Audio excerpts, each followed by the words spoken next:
Hoje vamos contar mais uma das histórias maravilhosas sobre a perfeição da sabedoria, do venerável Nagarjuna. A história de hoje é sobre a perfeição da concentração. Nas vezes passadas em que contamos a história sobre a perfeição da concentração, falamos sobre o espírito da lagoa de lótus que repreendeu o monge dizendo: por que abandonaste aquele lugar sob as árvores, onde sentavas tão puramente em meditação dhyana, preferindo vir e roubar essas minhas fragrâncias? Mas esse espírito não disse nada quando outra pessoa veio e arrancou as flores do lago. Finalmente ele explicou ao monge: as pessoas más do mundo constantemente mergulham suas cabeças nos excrementos da contaminação relacionada à ofensa. Eu nem me preocupo em falar com eles. Você, no entanto, é uma boa pessoa que se dedica à prática da dhyana, meditação. Assim, quando você se apega a essas fragrâncias, isso destrói seus melhores esforços. Isso é análogo a um pano branco que é fresco e puro. Em seguida, ele obtém um ponto onde fica manchado por algo preto. Todo mundo o observa. No caso daqueles que são maus, é comparável a um pano que já é preto, manchado de tinta. É algo que as pessoas nem percebem. Então, quem se importaria em trazer isso à tona e corrigi-lo? E também falamos sobre o jovem noviço que tinha tanto apego à coalhada que, após falecer, renasceu como um verme no pote cheio de coalhada. Anteriormente, falamos sobre o apego às formas, sons, odores e sabores. Hoje falaremos sobre o apego aos sabores e apego ao tato. A história de hoje se chama O apego fatal de um príncipe aos sabores finos. Esse assunto sobre o apego aos sabores também é ilustrado por essa história de um rei conhecido como Rei da Lua Parcial, ou Chandrabhaga. Ele tinha um filho, o príncipe, que era afetuosamente apegado a sabores deliciosos.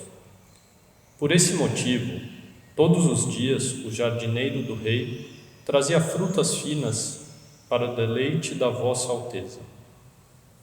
Havia uma grande árvore no jardim e no topo da árvore havia um ninho com a mamãe pássaro criando seus pequenos filhotinhos. Muitas vezes ela voava para as montanhas perfumadas, de onde trazia um tipo de fruta muito especial, fina e aromática, e dava como alimento para seus filhotes. Os passarinhos lutaram tanto por uma dessas frutas que ela caiu no chão. Bem cedo pela manhã, o jardineiro percebeu a fruta caída no chão, ficou surpreso com o quão incomum era e imediatamente a levou ao rei. O rei observou esse fruto e valorizou por sua fragrância e aparência incomuns. O príncipe percebeu a fruta nas mãos de seu pai e pediu para recebê-la. Como o rei amava seu filho, imediatamente deu a ele. O príncipe comeu a fruta, experimentou seu buquê e sabor e foi dominado por pensamentos contaminantes de profundo apego pelo sabor. Assim, ele buscou recebê-lo novamente dia após dia. O rei imediatamente chamou o jardineiro e perguntou sobre a origem dessa fruta. O jardineiro disse: meu senhor, este fruto não tem semente, ele não foi cultivado por mim. Foi obtido caído no chão do jardim. Não sei de onde veio. O príncipe chorou e chorou e parou de comer. o rei impôs ao jardineiro a responsabilidade de obter novamente aquela fruta, dizendo: apreciado jardineiro, meu querido filho e eu contamos com a sua habilidade para que você descubra de onde vem essa fruta. O jardineiro foi até o local onde havia encontrado a fruta e viu que havia um ninho no topo da árvore. Percebeu que o pássaro a havia trazido. Ele se camuflou na árvore e esperou com a intenção de pegar uma das frutas. Quando a mamãe pássaro chegou, ele imediatamente agarrou com força uma das frutas para entregá-la ao rei. Isso se passou durante todos os dias da mesma maneira. Um belo dia, a mamãe pássaro ficou tão furiosa com isso que trouxe uma fruta venenosa das montanhas perfumadas, que era idêntica em fragrância, sabor e aparência à variedade anterior. O jardineiro, mais uma vez, pegou a fruta e levou-a como tributo ao rei. Então o rei deu ao príncipe. Não muito depois de o príncipe ter comido, a carne de seu corpo apodreceu e ele morreu. Exatamente dessa maneira, o apego aos sabores possui o potencial para precipitar o sofrimento de perder a vida. Todos os tipos de circunstâncias causais como essas ilustram o que significa renunciar ao desejo envolvido no apego aos sabores. E assim como a história, nosso apego ao sabor pode causar dano a nós mesmos e possivelmente aos outros seres. Por exemplo, alguém que tem apego àquele churrasco, carne grelhada, gordura e sangue pingando na brasa. E com essa cena, nós podemos imaginar e descrever todos os apegos aos sentidos: o odor, a visão, o sabor, o tato. E esse apego só para saciar, esse churrasco é só para saciar o apego a esse sabor de carne. Mas se pensarmos por um momento, essa carne de onde vem? Um animal precisou ser morto para saciar esse apego ao sabor.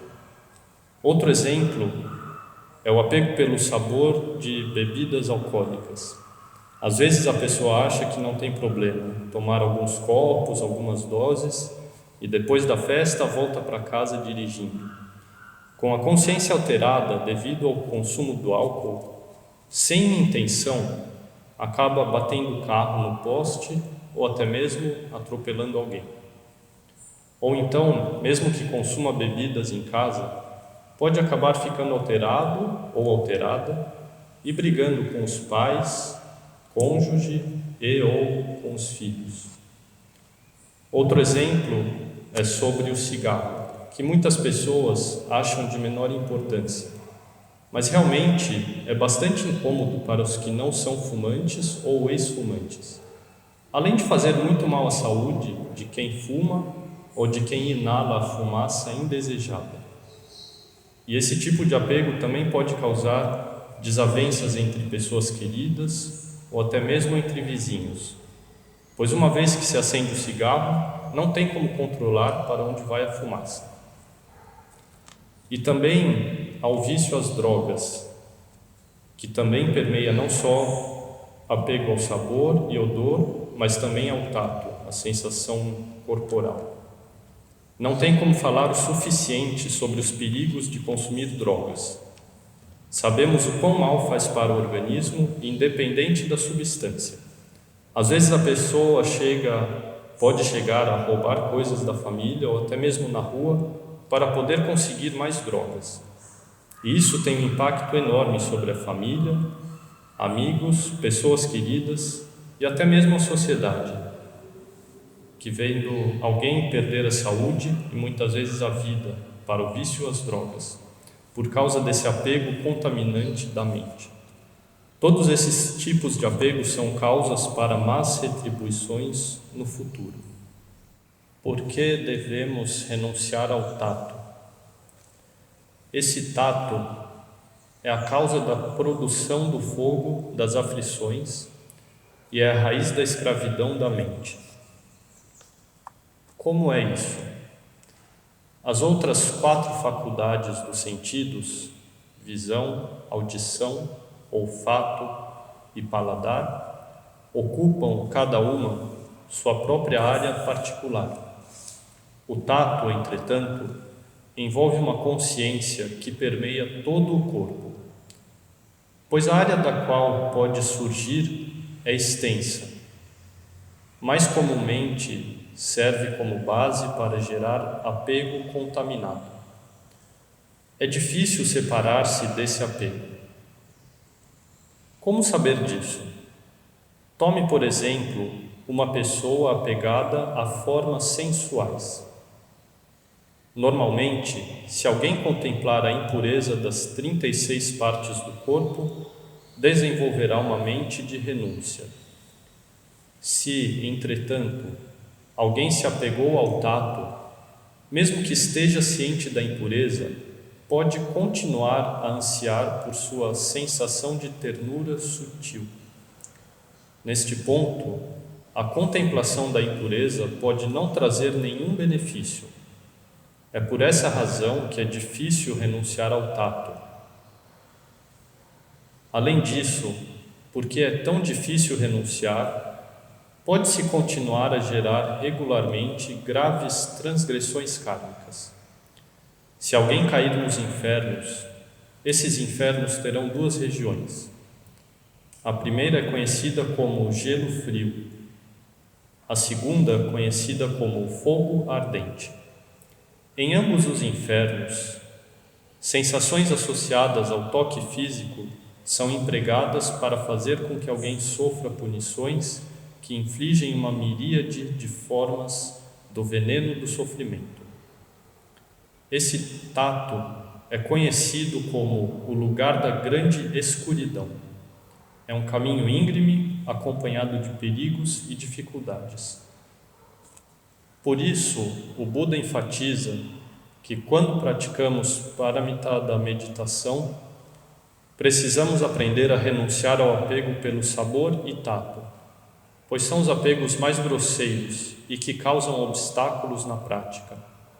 E renunciando a eles, conseguiremos avançar na prática. Sem renunciar a esses apegos do sabor e do tato, é muito difícil de avançar na prática da paramita da meditação. Portanto, vamos praticar a paramita da meditação, renunciar ao apego pelo sabor e pelo tato e cultivar o sendeiro à budidade. Namo Pho